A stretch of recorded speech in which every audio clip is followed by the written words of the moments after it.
Bonjour, bonsoir les aquariophiles. Alors pour aujourd'hui, une vidéo particulière, je suis désolée, mais ça va être une vidéo où vous allez faire que voir ma tronche. Je suis vraiment désolée.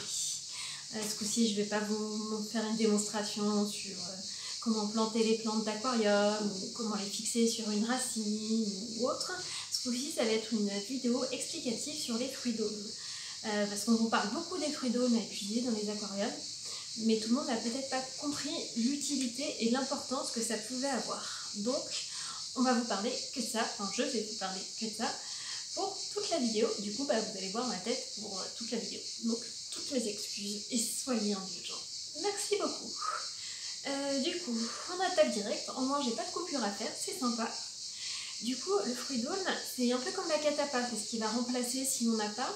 Ça a vraiment les mêmes effets, c'est-à-dire que ça va avoir des vertus antifongiques, antibactériennes, ce qui va permettre de protéger des mycoses, des moisissures.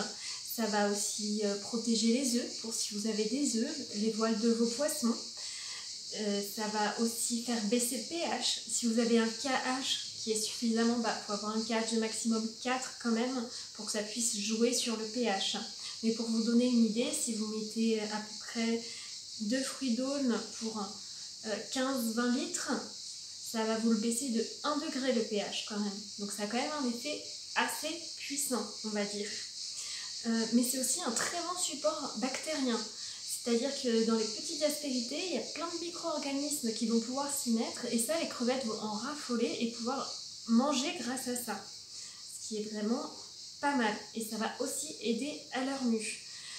Grâce au tanin qu'ils libèrent, parce que c'est vrai que le fruit d'aune colore quand même beaucoup l'eau d'une couleur brunâtre, grâce au tanin que ça libère, ça va avoir un effet anti-stress pour les poissons, parce que ça va se rapprocher un peu de leur milieu naturel.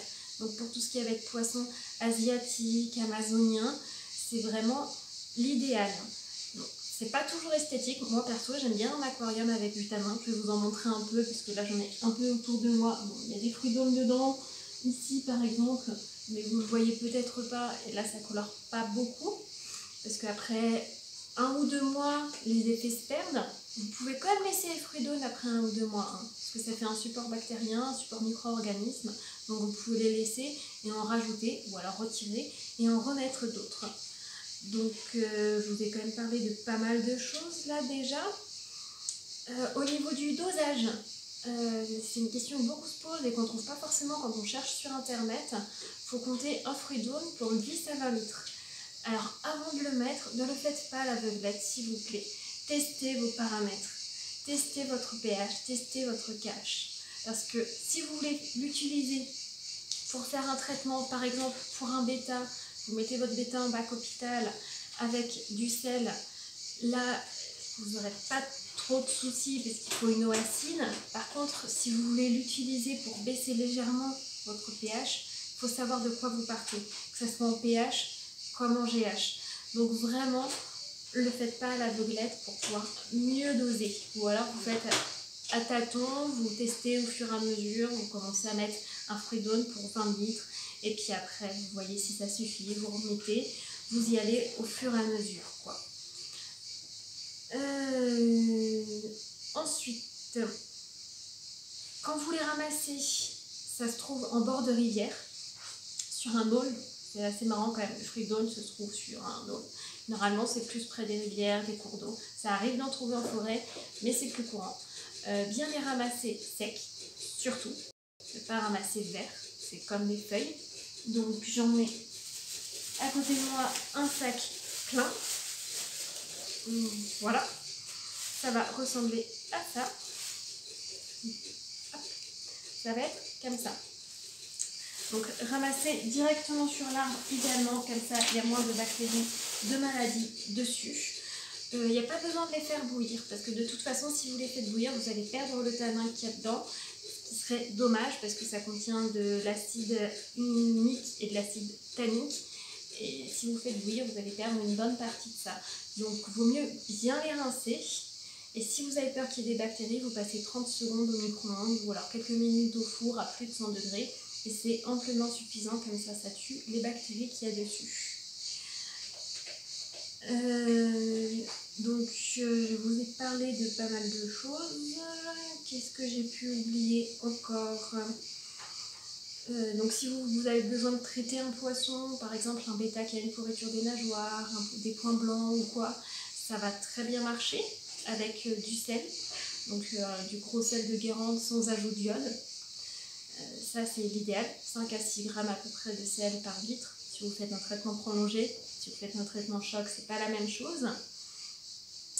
Parce que c'est vrai que moi je suis vraiment portée sur tout ce qui est naturel. Du coup, que ce soit pour le fruit d'aune, je préfère ça plutôt que rajouter des produits chimiques qui jouent sur le pH ou qui peuvent traiter l'eau, etc. Je préfère ça, et après si ça marche pas, il y a d'autres traitements naturels qui marchent très bien, hein, comme les huiles essentielles d'arbre à thé, avec un petit peu de CO2 soluble, ou alors de l'argent colloïdal dosage 6 ppm, pardon. Ça marche bien aussi. Donc au final, vous avez un panel assez large quand même de choix de traitements naturels pour vous occuper de vos poissons et pour les mettre bien, pour avoir un aquarium en bonne santé quand même, si vous voulez faire dans le naturel comme moi. C'est un peu mon mode de vie dans tous les cas. Ensuite, ça peut être remplacé si vous n'avez pas du coup par de la catapa. Généralement c'est plus l'inverse, on remplace les fruits d'aune par de la catapa. Non, j'ai dit n'importe quoi. On remplace, quand on n'a pas de catapa, on met les fruits d'aune. Je sais plus ce que j'ai dit, je m'embrouille toute seule. Ouais, je m'embrouille. Vous pouvez aussi prendre des feuilles de chêne, tout bêtement.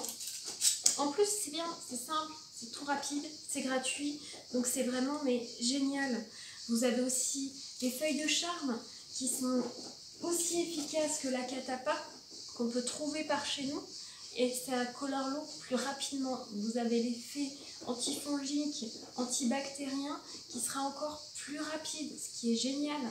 Vous avez les feuilles de bananier pour si vous avez un bananier dans le salon ou dans le jardin selon où vous habitez. Vous avez les feuilles d'érable qui marchent aussi. Vous avez pas mal de feuilles qui vont pouvoir marcher. La feuille d'aune marche aussi, mais beaucoup moins efficace. Donc ça ne sert pas grand chose, autant prendre l'aune directement. Donc voilà, c'est quelque chose qui va vraiment vous permettre de protéger la santé de vos poissons. Ça va aider à la nuit des crevettes, ça va aider à garder les œufs, ça va protéger les voiles, ça va les apaiser, ça va faire anti-stress. C'est vraiment très bien le fruit d'aune, c'est vraiment pratique pour vos aquariums. Je crois que j'ai fait à peu près le tour. Voilà, si vous ramassez des feuilles dans la nature, vous avez vraiment de quoi faire. Rien à voir, mais vous pouvez ramasser des feuilles de lierre pour faire une lessive par exemple. Vous avez vraiment à votre portée de main dans la nature des choses qui sont très bonnes pour vos aquariums, comme pour vous. J'espère avoir fait le tour. Je réfléchis en même temps que je vous parle, c'est pour ça que je regarde en bas, c'est parce que j'essaye de me concentrer et que c'est pas évident de me concentrer face à une caméra, parce que d'habitude je vous parle en filmant ce que je fais, ce qui est un exercice beaucoup plus facile pour moi que ça. Si vous avez des questions, n'hésitez pas à les poser sur le groupe, on y répondra avec grand plaisir. Si vous les posez sur la chaîne YouTube, c'est pas dit qu'on les voit, parce qu'on pense pas vraiment, je pense vraiment pas à regarder les commentaires. Quand j'en vois, ça me fait plaisir, mais j'avoue que c'est pas un réflexe qui est encore acquis, ça viendra sûrement avec le temps. Voilà, j'espère avoir fait le tour. N'hésitez pas à nous faire part de vos remarques, poser des questions, vous abonner à la chaîne, vous abonner au groupe AquarioFou. Salut les aquariophiles!